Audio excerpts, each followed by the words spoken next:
DP education ID கேம்பஸுக்கு join ஆன உங்கள் அனைவரையும் அன்புடன் வரவேற்கின்றேன். இப்போது எங்களுக்கு சிங்கிள் ப்ராடக்ட் ஒன்றை ஃபெச் செய்து கொள்ள தேவைப்படுகிறது. சிங்கிள் ப்ராடக்ட் ஒன்றை ஃபெச் செய்து கொள்ள நான் கெட் ரிக்வெஸ்ட் ஒன்றை அனுப்பத்தான் இப்போது தயாராகிறேன். கெட் ரிக்வெஸ்ட் ஒன்றை அனுப்பி நான் ரெஸ்பான்ஸ் ஒன்றை எடுத்துக்கொள்ள வேண்டும். அந்த ரெஸ்பான்ஸில் இருப்பது சிங்கிள் ப்ராடக்டின் ஜேசன் சிலவை ஆகும். இப்போது நாங்கள் இதை எப்படி செய்து கொள்வது என்று கோடுக்கு சென்று பார்ப்போம். நாம் இந்த விதத்தில் நமது ப்ராடக்ட் லிஸ்ட்டை டிஸ்ப்ளே செய்து கொள்ள தெரிந்திருக்கின்றோம். இப்போது சிங்கிள் ப்ராடக்ட் ஒன்றை வியூ செய்து கொள்ள ஒரு பேஜுக்கு செல்ல எனக்கு தேவை. அப்படியானால் இந்த கெட் அ சிங்கிள் ப்ராடக்ட் என்று இங்கே இருக்கும் எண்ட் பாயிண்ட்டுக்கு கெட் ரிக்வெஸ்ட் ஒன்றை அனுப்பி நீங்கள் பார்க்கலாம். எனக்கு தேவைப்படும் ப்ராடக்டின் ப்ராடக்ட் ஐடியை நான் இந்த விதத்தில் பாஸ் செய்து கொள்ள வேண்டும். அதாவது இந்த ப்ராடக்ட் ஐடி டைனமிக்கலி மாறுகிறது. நான் உங்களுக்கு அதை காண்பிக்கின்றேன். இந்த விதத்தில் 4 என்ற விஷயத்தை என்டர் செய்து கொண்டால் ஐடி 4ஆக இருக்கும். ப்ராடக்ட் எனக்கு ரிட்டர்ன் ஆகின்றதை நீங்கள் பார்க்கலாம். நான் இந்த விதத்தில் 1 என்ற விடயத்தை என்டர் செய்து கொண்ட பிறகு ஐடி 1ஆக இருக்கும் ப்ராடக்ட் எனக்கு ரெண்டர் ஆகிறது. இந்த விதத்தில் இந்த ப்ராடக்ட்டுக்கு பாஸ் செய்து கொள்ளும் ஐடியின் படி எனக்கு இங்கே ரிட்டர்ன் ஆகும். ப்ராடக்ட் மாறுகிறது என்று உங்களுக்கு விளங்க வேண்டும். அதாவது நான் இந்த URLஇன் எண்ட் பாயிண்ட்டுக்கு பாஸ் செய்து கொள்ளும் இந்த ஐடியை டைனமிக்கலி மாற்றிக்கொள்ள முடியும் விதத்தில் தான் நாங்கள் உருவாக்கி கொள்ள தேவைப்படுகிறது. இதை எப்படி செய்து கொள்வது என்று இப்போது நாங்கள் பார்ப்போம். நாங்கள் எங்களது API சர்வீஸுக்கு செல்வோம். இப்போது சிங்கிள் ப்ராடக்ட் ஒன்றை ஃபெச் செய்து கொள்ள API ஒன்றை உருவாக்க எனக்கு தேவை. நாங்கள் கமெண்ட் ஒன்றை போட்டு வேலைகளை ஆரம்பிப்போம். நான் இந்த விதத்தில் கீழே வந்து fetch a single product from the API என்று கமெண்ட் ஒன்றை போட்டுக்கொள்கின்றேன். நான் ஒரு ஃபியூச்சர் மெத்தடை எழுதி கொள்கிறேன். சிங்கிள் ப்ராடக்ட் ஒன்று என்பதால் சிங்கிள் ப்ராடக்ட் ஒன்று இந்த விதத்தில் எனக்கு ரிட்டர்ன் ஆக தேவை. நான் இதற்கு fetch single product என்று கொடுக்கின்றேன். நான் கட்டாயமாக ப்ராடக்டின் ஐடியை பாஸ் செய்து கொள்ள வேண்டும். எனக்கு இதை அசிங்க்ரோனஸ் மெத்தட் ஒன்று விதத்தில் எடுத்துக்கொள்ள முடியும். நான் இப்போது URLஐ உருவாக்கி கொள்கிறேன். ஃபைனல் ஸ்ட்ரிங் என்று டைப் செய்கிறேன். இது கன்ஸ்டன்ட் ஒன்று அல்ல. ஏனென்றால் இந்த URLக்கு பாஸ் செய்து கொள்ளும் ஐடி அடிக்கடி மாறுகிறது. இங்கே ஐடியை காண்பித்தால் இந்த URLஇல் கடைசியில் பாஸ் செய்து கொள்ளும் இந்த ஐடி மாறுகிறது என்று நீங்கள் பார்க்கலாம். நான் இங்கே இந்த URLஐ காப்பி செய்து கொள்கிறேன். எங்களால் இதை ஸ்ட்ரிங் ஒன்று விதத்தில் பேஸ்ட் செய்து கொள்ள முடியும். இங்கே இருக்கும் இந்த ஐடி டைனமிக்கலி மாறுகிறது. அதனால் எங்களால் இங்கே நாங்கள் பாஸ் செய்து கொள்ளும் ஐடியை இங்கே அசைன் செய்து கொள்ள முடியும். அங்கே பெரிய விடயம் இல்லை. இப்போது என்னால் ட்ரை கேட்ச் பிளாக் ஒன்றை போட்டுக்கொள்ள முடியும். எரர் ஒன்று வந்தால் நான் கேட்ச் செய்து கொள்கிறேன். இங்கே கேட்ச் பிளாக் முழுவதையும் மிகவும் எளிதாக என்னால் எழுதி கொள்ள முடியும். எரர் ஒன்று வந்தால் நான் இந்த எரரை பிரிண்ட் செய்து கொள்கிறேன் மற்றும் நான் இந்த விதத்தில் ஃபெயில்ட் டு ஃபெச் ப்ராடக்ட் என்று எக்ஸெப்ஷன் ஒன்றை த்ரோ செய்து கொள்கிறேன். இந்த URLஐ URI ஒன்று விதத்தில் கன்வெர்ட் செய்து கொண்டு கெட் ரிக்வெஸ்ட் ஒன்றை செய்து கொள்ள இப்போது நான் ட்ரை பண்ண வேண்டும். இந்த விதத்தில் என்னால் ஃபைனல் என்று டைப் செய்து ரெஸ்பான்ஸ் ஒன்றை எடுத்துக்கொள்ள முடியும். எங்களுக்கு அவைட் ஆக முடியும் என்று உங்களுக்கு தெரியும். அதன் பிறகு http.get மெத்தட் ஒன்றை என்னால் அனுப்பிக்கொள்ள தேவைப்படும். இங்கே எங்களால் URI ஒன்றாக கன்வெர்ட் செய்து கொள்ள முடியும் என்று உங்களுக்கு தெரியும். இந்த விதத்தில் URI.pass என்று டைப் செய்து எங்களால் எங்களது URLஐ பாஸ் செய்து கொள்ள முடியும். இப்போது இங்கே என்னிடம் ரெஸ்பான்ஸ் இருக்கிறது. முன்பு போலவே தான் என்னால் இந்த ரெஸ்பான்ஸின் ஸ்டேட்டஸ் கோடை பார்க்க முடியும்.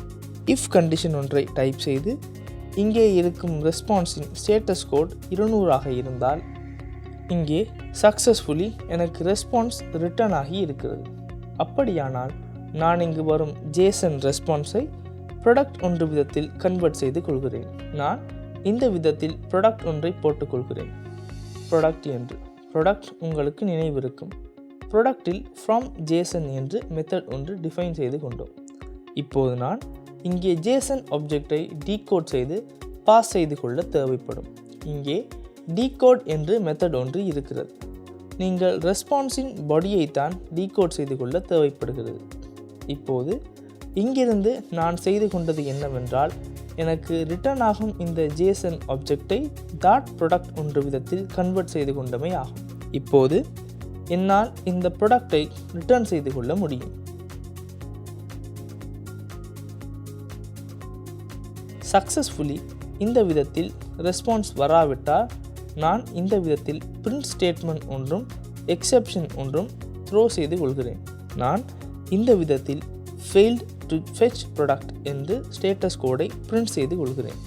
என்னால் இந்த விதத்தில் ரெஸ்பான்ஸின் ஸ்டேட்டஸ் கோடை பிரிண்ட் செய்து கொள்ள முடியும் மற்றும் நான் இங்கே ஃபெயில்ட் டு ஃபெச் ப்ராடக்ட் என்ற எக்ஸெப்ஷனை த்ரோ செய்கிறேன்.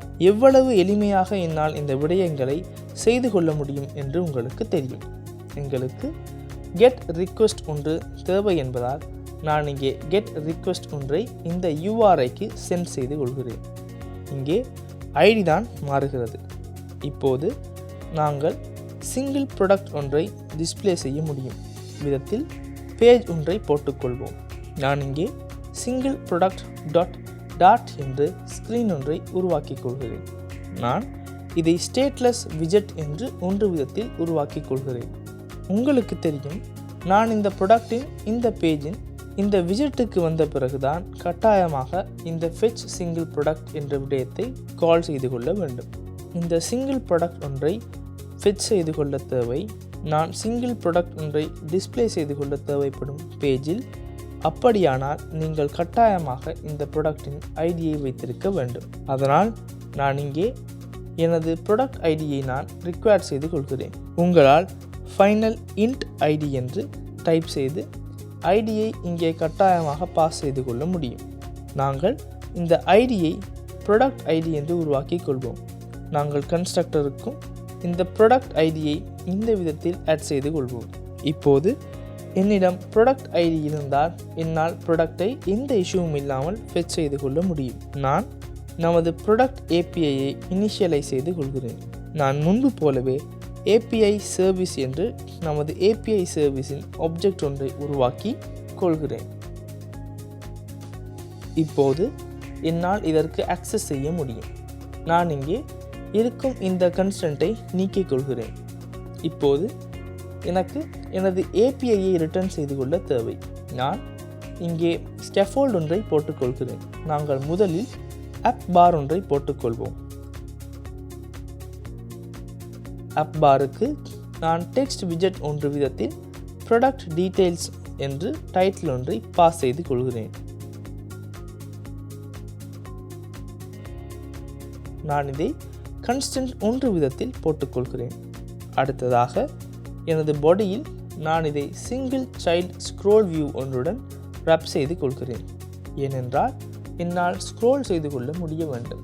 நான் இதன் சைல்ட் ஒன்றாக ஃபியூச்சர் பில்டர் ஒன்றை போட்டுக்கொள்கிறேன். ஏனென்றால் நான் ஃபியூச்சர் வேல்யூ ஒன்றுடன் சேர்ந்துதான் வேலை செய்து கொள்கிறேன். உங்களால் ஃபியூச்சர் பில்டரில் இங்கே ரிட்டர்ன் ஆகும் ஃபியூச்சரின் டைப் என்னவென்று டிஃபைன் செய்து கொள்ள முடியும். நீங்கள் விவரித்தபடி ப்ராடக்ட் ஐடியை ஏற்றுக்கொண்டு API சர்வீஸை பயன்படுத்தி ஃபியூச்சர் டேட்டாவை ஃபெச் செய்து டிஸ்ப்ளே செய்யும் சிங்கிள் ப்ராடக்ட் ஸ்க்ரீன் டாட் ஃபைலை நான் புதுப்பிக்கிறேன். நீங்கள் விளக்கியபடி சிங்கிள் ப்ராடக்ட் ஸ்க்ரீன் விஜெட் இப்போது ப்ராடக்ட் ஐடியை ஏற்றுக்கொண்டு APIயில் இருந்து தரவை பெற்று டிஸ்ப்ளே செய்ய ஃபியூச்சர் பில்டரை பயன்படுத்துகிறது. ப்ராடக்ட் ஒன்றுதான் எனக்கு இங்கே ஃபியூச்சர் ஒன்றாக வருகிறது. உங்களால் ஃபியூச்சரை டிஃபைன் செய்து கொள்ள முடியும். ஃபியூச்சர் என்பதுதான் API சர்வீஸில் நாம் உருவாக்கி கொண்ட ஃபெச் சிங்கிள் ப்ராடக்ட் என்ற விடயம். இதற்கு நான் ஐடியை பாஸ் செய்ய வேண்டும். அதற்குத்தான் நான் உருவாக்கி கொண்ட எனது ப்ராடக்ட் ஐடியை பாஸ் செய்து கொள்ள வேண்டி வரும். இப்போது என்னால் பில்டரை உருவாக்கி கொள்ள முடியும். உங்களுக்கு தெரியும், பில்டரில் என்னிடம் ஸ்னாப்ஷாட் இருக்கிறது. ஸ்னாப்ஷாட்டின் படி நான் அந்த விடயங்களை சரியாக பார்த்து கொள்ளத்தான் இருக்கிறது. நான் ஸ்னாப்ஷாட்டில் முதலில் பார்ப்பது என்ன? இப்போது உங்களுக்கு இந்த விடயங்கள் பழகி இருக்க வேண்டும். ஸ்னாப்ஷாட்டில் முதலில் பார்ப்பது கனெக்ஷன் ஸ்டேட் சமம் கனெக்ஷன் ஸ்டேட் டாட் வெயிட்டிங் ஆக இருந்தால் உங்களால் இங்கே ப்ரோக்ரஸ் பார் ஒன்றை காண்பிக்க முடியும். நான் இங்கே கன்ஸ்ட் என்று டைப் செய்து சென்டர் விஜெட் ஒன்றுக்குள் சைல்டு ஒன்றாக சர்க்குலர் ப்ரோக்ரஸ் இண்டிகேட்டர் ஒன்றை ரிட்டர்ன் செய்து கொள்கிறேன். இப்போது நான் இங்கே இந்த சர்க்குலர் ப்ரோக்ரஸ் பார் ஒன்றை போட்டுக்கொண்டது ஸ்னாப்ஷாட் இன்னும் வரவில்லை என்று, அதாவது லோடிங் ஸ்டேட்டில் இருக்கிறது என்று ஆகும். ஸ்னாப்ஷாட்டில் எரர் ஒன்று இருக்கிறதா என்று இப்போது நான் பார்க்கிறேன். எல்ஸ் கண்டிஷன் ஒன்றை போட்டு if snapshot dot has error என்று இருந்தால் எனக்கு எரரை யூசருக்கு டிஸ்பிளே செய்து கொள்ள தேவைப்படும். நாம் சென்டர் விஜெட் ஒன்றுக்குள் சைல்டு ஒன்றாக டெக்ஸ்ட் விஜெட் ஒன்றுக்குள் இந்த எரரை போட்டுக்கொள்வோம். நான் இங்கே எரரை பிரிண்ட் செய்து கொள்கிறேன். இந்த விதத்தில் உங்களால் ஸ்னாப்ஷாட்டில் இருந்து எரரை எடுக்க முடியும்.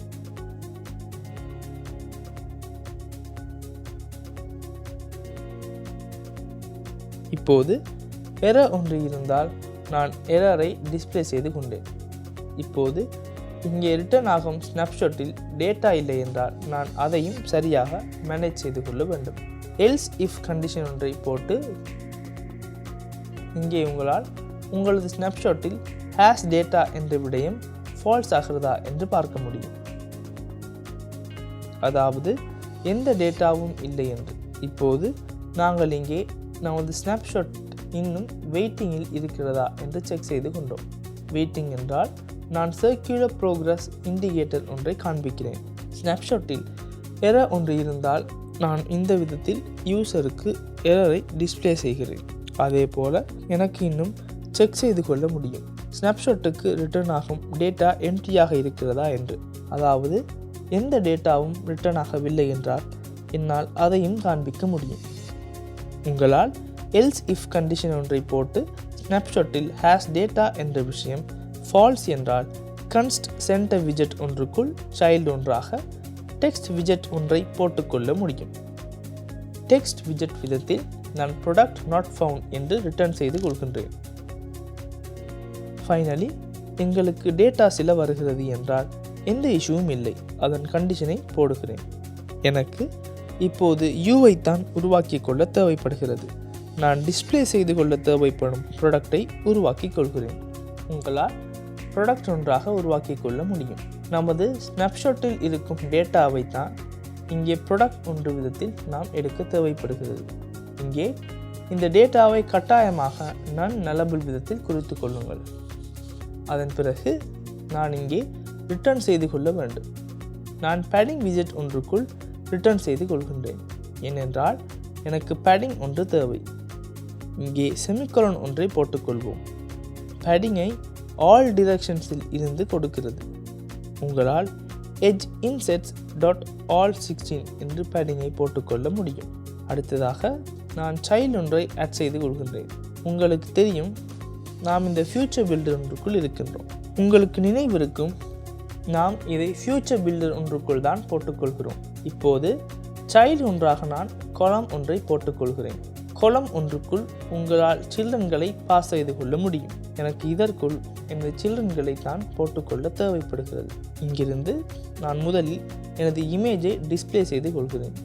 அடுத்ததாக ப்ராடக்டின் டைட்டிலை டிஸ்பிளே செய்து கொள்கிறேன். அடுத்ததாக ப்ராடக்டின் ப்ரைஸை டிஸ்பிளே செய்து கொள்கின்றேன். அடுத்ததாக டிஸ்கிரிப்ஷனை டிஸ்பிளே செய்து கொள்கின்றேன். நான் இங்கே இதை பேஸ்ட் செய்து கொள்கின்றேன். நான் இதை சேவ் செய்து கொண்டு ப்ராஜெக்டின் இமேஜை இந்த விதத்தில் யூசருக்கு டிஸ்பிளே செய்து கொள்கின்றேன். அதன் பிறகு நான் சைஸ்ட் பாக்ஸ் ஒன்றை போட்டுக்கொள்கின்றேன். அடுத்ததாக நான் இந்த விதத்தில் ப்ராடக்டின் டைட்டிலை டிஸ்பிளே செய்து கொள்கின்றேன். அதன் பிறகு இந்த விதத்தில் நான் மீண்டும் சைஸ்டு பாக்ஸ் ஒன்றை கொடுத்து ப்ராடக்டின் ப்ரைஸை யூசருக்கு காண்பிக்கின்றேன். நான் இங்கே காலமின் கிராஸ் ஆக்சிஸ் அலைன்மெண்ட்டை cross axis alignment dot start விதத்தில் போட்டுக்கொள்கின்றேன். இப்போது நான் எனது அப்ளிகேஷனை ரன் செய்து கொள்கின்றேன். உங்களுக்கு பார்க்கலாம், இப்போது அப்ளிகேஷன் இந்த விதத்தில் தான் இருக்கிறது. நான் இப்போது இந்த விதத்தில் ப்ராடக்ட் ஒன்று மீது கிளிக் செய்த பிறகு இந்த சிங்கிள் ப்ராடக்ட் பேஜுக்கு செல்லும் விதத்தில் நேவிகேஷனை செட்டப் செய்து கொள்ள வேண்டும். உங்களுக்கு நினைவிருக்கும் நாம் ப்ராடக்ட் ஐடியையும் கட்டாயமாக பாஸ் செய்து கொள்ள வேண்டும். நான் இப்பொழுது ஆல் ப்ராடக்ட்ஸ் பேஜுக்கு செல்கிறேன். உங்களுக்கு நேவிகேஷன் ஒன்றை நார்மலி செட்டப் செய்து கொள்வது மட்டும்தான் இருக்கிறது. உங்களால் இதை மிகவும் எளிதாக செய்ய முடியும்.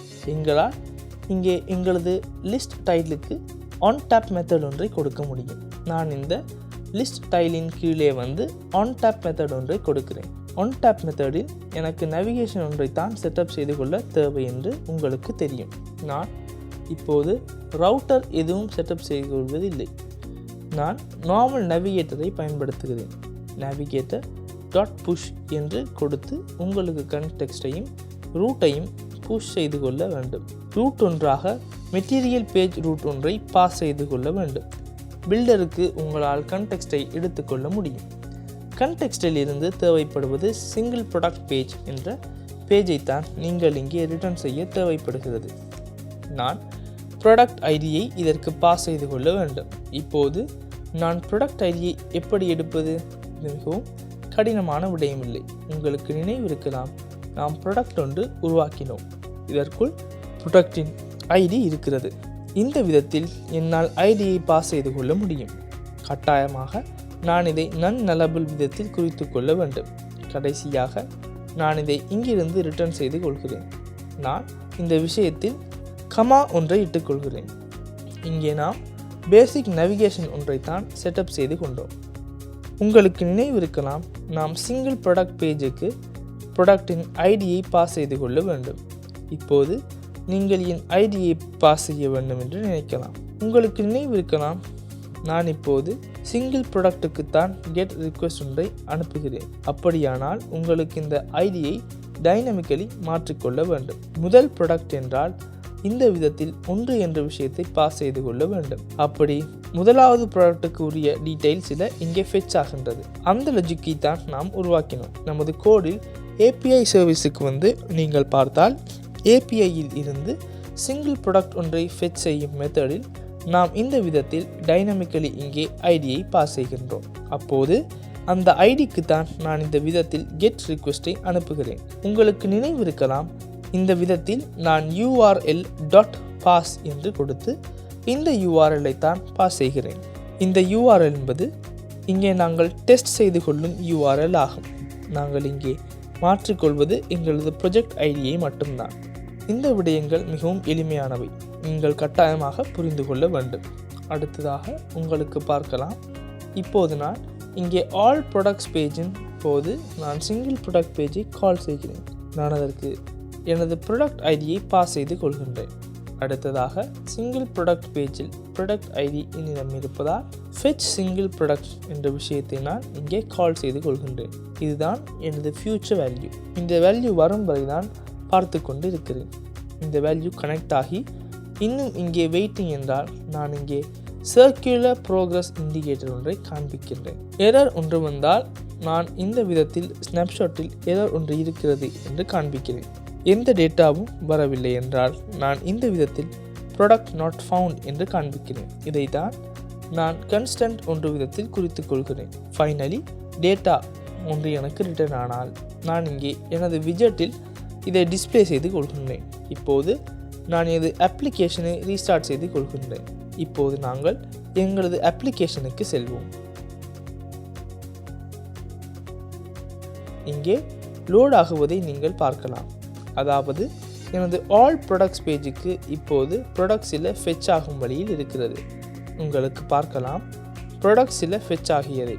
இப்போது நான் இந்த விதத்தில் தனி ப்ராடக்ட் ஒன்றை பார்த்த பிறகு கட்டாயமாக உங்களுக்கு பார்க்கலாம், சிறிய லோடிங் ஸ்டேட் ஒன்றை காண்பித்து இந்த ப்ராடக்டின் டீட்டெயில் சில, அதாவது ஃபியூச்சர் வேல்யூ வந்த பிறகு இந்த விதத்தில் ஃபியூச்சர் வேல்யூ அழகாக டிஸ்பிளே செய்து கொள்கிறது.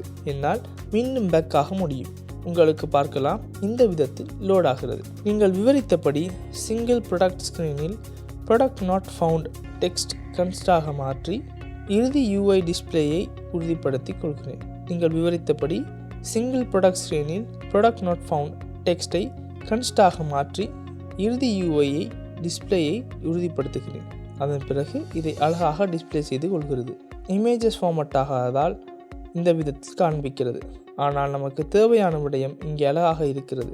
இப்போது உங்களுக்கு டேட்டா ஃபெச் ஆகும் விதம் சரியாக புரிந்திருக்க வேண்டும் என நான் நினைக்கின்றேன். இப்போது நான் உங்களுக்கு இங்கே சிறிய மாற்றம் ஒன்றை செய்து காண்பிக்கிறேன். நாம் ப்ராடக்ட்ஸ் பேஜுக்கு செல்வோம். உங்களுக்கு பார்க்கலாம், நாம் இங்கே சுமார் 20 ப்ராடக்ட்ஸ் தான் ரிட்டர்ன் ஆகிறது. நீங்கள் ஒன்று இல்லாமல் 100 என்ற ப்ராடக்டை ரிக்வெஸ்ட் செய்தால் உங்களுக்கு பார்க்கலாம், எனக்கு இந்த விதத்தில் எதுவும் ரிட்டர்ன் ஆகாது. அதாவது 100 என்ற ஐடி உள்ள ப்ராடக்ட் ஒன்று இல்லை. உங்களுக்கு பார்க்கலாம், மற்ற ஐடிஸ் உள்ள ப்ராடக்ட்ஸ் இருக்கின்றன. நாம் இதை சற்று ஜூம் அவுட் செய்து கொள்வோம். நான் மீண்டும் கெட் ஆல் ப்ராடக்ட்ஸ் என்ற விஷயத்துக்கு வந்து இங்கே இந்த URL-க்கு நான் ரிக்வெஸ்ட் ஒன்றை அனுப்புகிறேன். அதற்கு உங்களால் இந்த ப்ராடக்ட் ஐடியை ரிமூவ் செய்து என்டர் செய்து கொள்ள முடியும். நமக்கு இங்கே எத்தனை ப்ராடக்ட்ஸ் ரிட்டர்ன் ஆகிறது என்று பார்ப்போம். உங்களுக்கு பார்க்கலாம், நமக்கு ஐடி 20 வரை தான் ப்ராடக்ட்ஸில் ரிட்டர்ன் ஆகி இருக்கிறது. சுமார் 20 ப்ராடக்ட்ஸ் தான் நமக்கு இங்கே ரிட்டர்ன் ஆகிறது. உங்களுக்கு பார்க்கலாம், சுமார் 20 ப்ராடக்ட்ஸ் தான் நமக்கு இங்கே ரிட்டர்ன் இருக்கிறது. அதாவது இந்த ஐடி 20ஐ தாண்டி நான் இங்கே என்டர் செய்து கொண்டால் எனக்கு எரர் ஆகிறது. அதாவது ஐடி 20ஐ தாண்டி நான் என்டர் செய்து கொண்டால் எனக்கு எரர் ஒன்று வரும். இப்போது நான் இதை சற்று டெஸ்ட் செய்து கொள்வோம். நான் ஆல் ப்ராடக்ட்ஸ் ஐடியை பாஸ் செய்ய வேண்டும். நீங்கள் இங்கே ஹோவர் செய்து பார்த்தால் நான் இன்டிஜர் ஒன்று பாஸ் செய்ய வேண்டும் என்று இருக்கிறது. நாம் எப்போதும் 20 என்ற விஷயத்தை இங்கே பாஸ் செய்வோம். அதாவது 20 என்ற ப்ராடக்டின் ஐடியை தான் எடுக்கிறது. 20 ப்ராடக்ட்ஸ். நான் இதுபோல எதை கிளிக் செய்தாலும் ஊதா நிற டிஷர்ட் தான் எடுக்கப்படுகிறது என்பதை நீங்கள் பார்க்கலாம். ஏனென்றால் நான் இப்போது டைனமிக்காக இல்லை, ஒரு ஸ்டாட்டிக் ஐடியை அனுப்பியுள்ளேன். பாருங்கள், இதுபோல மட்டுமே எடுக்கின்றேன். சரி, இப்போது நான் இங்கே வருகிறேன். 30 போன்ற ஐடி கொண்ட ஒன்றை எடுக்க சொல்லப்பட்டுள்ளேன். சரி, இப்போது நாம் இங்கே இருக்கிறோம். நாம் 20 தயாரிப்புகளை எடுத்திருப்பதை நீங்கள் பார்க்கலாம். நான் இங்கே 20க்கு மேல் செல்லவில்லை என்றால், அதாவது 21, 22 போன்ற ஐடியை உள்ளிட்டால் எனக்கு நிச்சயமாக ஒரு பிழை வரும். நான் இங்கே 30ஐ உள்ளிடப் போகிறேன். சரி, பாருங்கள், இங்கே ஏற்கனவே ஒரு பிழை உள்ளது. நான் இங்கே 30ஐ உள்ளிடப் போகிறேன். பாருங்கள், நான் இதை எடுக்க செல்லும் பொழுது எனக்கு ஒரு பிழை வருகிறது. எனக்கு ஒரு விதிவிலக்கு, அதாவது எக்ஸெப்ஷன் வருகிறது. தயாரிப்பை எடுக்க முடியவில்லை. பாருங்கள், நான் இங்கே வரும்போது எனது API சேவையில் ஒரு பிழை ஏற்பட்ட பிறகு நான் அதை பிடிக்கின்றேன். நான் இந்த மாதிரியான விதிவிலக்கை வீசுகிறேன். நீங்கள் பிழையை பார்க்கலாம். நான் பிழையை கன்சோலில் அச்சிடுகிறேன். நீங்கள் டீபக் கன்சோலை இப்படி திறந்தால் அதை பார்க்கலாம். சரி, இங்கே பாருங்கள், எனது பிழையும் எனக்கு இதுபோல அழகாக காட்டப்படுகிறது. அவ்வளவுதான். அந்த விடயங்கள் நடக்கின்றன. இப்போது இன்னும் ஒரு விஷயத்தை மாற்றுவோம். நான் முன்பு செய்ததைப் போல இதை டைனமிக்காக மாற்ற விரும்புகிறேன். சரி, நான் தயாரிப்பை ஐடியை இதுபோல இதில் அனுப்பப் போகிறேன். நாம் என்ன செய்ய வேண்டும் என்பது இப்போது உங்களுக்கு நன்றாக புரிகிறது. நான் இதுபோல தயாரிப்புக்கு சென்றால் நமக்கு தேவையான தயாரிப்பு எடுக்கப்பட்டிருப்பதை நீங்கள் பார்க்கலாம். நீங்கள் இப்போது ஒரு ப்ராடக்டை ஆட் செய்ய விரும்புகிறீர்கள். அதாவது நான் இங்கே ஒரு ஃப்ளோட்டிங் ஆக்ஷன் பட்டன் போட்டு எனது இந்த லிஸ்ட்டுக்கு ஒரு ப்ராடக்டை ஆட் செய்து கொள்ள வேண்டும். இது சற்று ட்ரிக்கி. அதாவது நாம் இங்கே ஒரு ஃபேக் ஸ்டோரை தான் பயன்படுத்துகிறோம். எனவே நாம் டாக்குமெண்டேஷனுக்கு சென்று பார்ப்போம். நாம் இங்கே ஆட் நியூ ப்ராடக்ட் என்ற பகுதிக்கு செல்வோம். இதுதான் நாங்கள் ஒரு ப்ராடக்டை புதிதாக ஆட் செய்யும்போது இருக்கும் டாக்குமெண்டேஷன். உங்களுக்கு நினைவிருக்கலாம், நாம் புதிதாக ஒன்றை ஆட் செய்ய வேண்டுமானால் நாங்கள் ஒரு போஸ்ட் ரிக்வெஸ்ட் ஒன்றை அனுப்ப வேண்டும். போஸ்ட் ரிக்வெஸ்ட் அனுப்புவது போலவே நாம் ஆட் செய்ய வேண்டிய டேட்டாவை இந்த விதத்தில் பாஸ் செய்து கொள்ளவும் வேண்டும். அந்த விடயங்கள் உங்களுக்கு விளங்க வேண்டும். இந்த விதத்தில் நாங்கள் ஆட் செய்ய வேண்டிய விஷயங்களை பாடி ஒன்றாக பாஸ் செய்து கொள்ள வேண்டும். நான் அதை அங்கே உங்களுக்கு சரியாக சொல்கிறேன். பாருங்கள், இவர்கள் இங்கே நடக்கும் விடயங்களை ஒழுங்காக போட்டுள்ளார்கள். அதன் பிறகு இங்கே உங்களுக்கு அவுட்புட்டை பார்க்க முடியும். இது சரியாக வேலை செய்தால் நாம் ஆட் செய்யும் புதிய ப்ராடக்ட் தான் ரெஸ்பான்ஸ் ஒன்றாக அவுட்புட்டில் ரிட்டர்ன் ஆகும். இது டேட்டா பேஸில், அதாவது இங்கே இருக்கும் நமது டிஃபால்ட் ப்ராடக்ட் லிஸ்டில் ஆட் ஆகாது. அதை அவர்களது டாக்குமெண்டேஷனிலேயே போட்டுள்ளார்கள். இதை பாருங்கள். If you send an object like code above, it will return you the object that with a new ID. உங்களுக்கு பார்க்கலாம். புதிய ஐடி ஒன்றுடன் நமக்கு ரிட்டர்ன் ஆகும் என்று இருக்கிறது. Remember that nothing is real will insert into the database. அதாவது டேட்டாபேஸில் எதுவும் அட் ஆகாது. So if you want to access the new ID you will get an error. இங்கே 404 எரர் ஒன்று வரும் என்று சொல்லப்படுகிறது. அதாவது நமக்கு டிஃபால்ட் ப்ராடக்ட் மட்டும்தான் இங்கே டிஸ்பிளே ஆகும். பிரச்சனை இல்லை, குழப்பமும் இல்லை. நாங்கள் புதிதாக ஆட் செய்து கொள்ளும் ஜேசன் டேட்டா சில நமக்கு அவுட்புட் ஒன்றாக வருகிறது என்றால் எங்களது மெத்தட் வேலை செய்கிறதா என்று, அதாவது நாங்கள் சரியாக போஸ்ட் ரிக்வெஸ்ட் ஒன்றை அனுப்பியுள்ளோமா என்று எங்களால் பார்த்து கொள்ள முடியும். நாங்கள் எப்படி சிங்கிள் ப்ராடக்ட் ஒன்றை ஃபெச் செய்து கொண்டு டிஸ்பிளே செய்தோம் என்று இப்போது நீங்கள் பார்த்திருப்பீர்கள். நீங்கள் ஃபியூச்சர் பில்டரின் மெத்தட் சிலவற்றை சரியாக கன்ஃபிகர் செய்வது எப்படி என்றும் ஸ்னாப்ஷாட்டின் படி இந்த விடயங்களை பார்ப்பது எப்படி, இந்த விடயங்களை உங்களுக்கு விளங்கிக் கொள்ள முடிய வேண்டும். இது மிகவும் கடினமானதல்ல. இங்கே ஃபியூச்சர் பில்டர் ஒன்றை பயன்படுத்தும் விதத்தை நான் உங்களுக்கு முன்பும் சொல்லி தந்திருந்தேன். அங்கே நான் இந்த ஸ்னாப்ஷாட் என்றால் என்னவென்று உங்களுக்கு சொல்லிக் கொடுத்தேன். இங்கே இந்த ஸ்னாப்ஷாட் என்றால் இந்த ஃபியூச்சரில் இருந்து ரிட்டர்ன் ஆகும் டேட்டா சில என்று நீங்கள் நினைத்து கொள்ளுங்கள். அப்போது உங்களுக்கு அதை புரிந்து கொள்வது மிகவும் எளிமையானது. இந்த ஸ்னாப்ஷாட் விதத்தில் நமக்கு ரிட்டர்ன் ஆவது டேட்டா சிலவற்றின் ஸ்கிரீன்ஷாட் ஒன்று என்று நினைத்து கொள்ளுங்கள். உண்மையில் டேட்டா சில எங்களுக்கு ரிட்டர்ன் ஆகிறது. டேட்டா சிலவற்றின் ஸ்கிரீன்ஷாட் ஒன்று போலவே தான் இந்த ஸ்னாப்ஷாட் விதத்தில் இங்கே ரிட்டர்ன் ஆகிறது.